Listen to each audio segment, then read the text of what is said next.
भारत में खेती करने का तरीका काफी हद तक क्षेत्र, जलवायु, मिट्टी की गुणवत्ता और फसलों के प्रकार पर निर्भर करता है। यहाँ खेती के कुछ प्रमुख तरीकों के बारे में जानकारी दी गई है।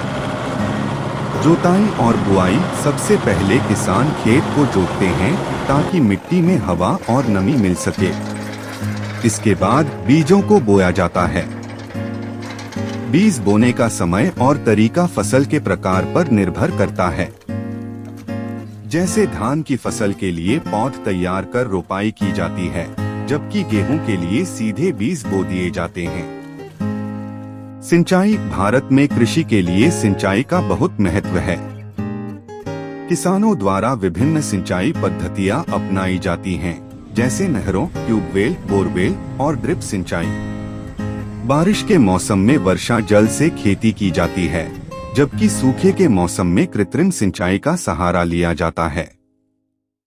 उर्वरक और खाद। अच्छी फसल के लिए मिट्टी में पोषक तत्वों की आपूर्ति करना आवश्यक है। किसान जैविक खाद, गोबर की खाद, वर्मी कंपोस्ट और रासायनिक उर्वरकों का उपयोग करते हैं। इससे मिट्टी की उर्वरता बनी रहती है और फसल का उत्पादन अच्छा होता है।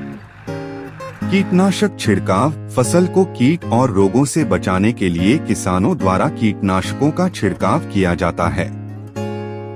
जैविक खेती में जैविक कीटनाशकों का उपयोग बढ़ रहा है, जो पर्यावरण के लिए अनुकूल होते हैं।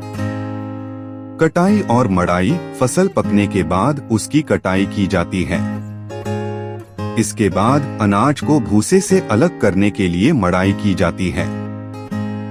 आजकल आधुनिक मशीनों जैसे कंबाइन हार्वेस्टर का भी उपयोग हो रहा है, जिससे समय और मेहनत दोनों की बचत होती है।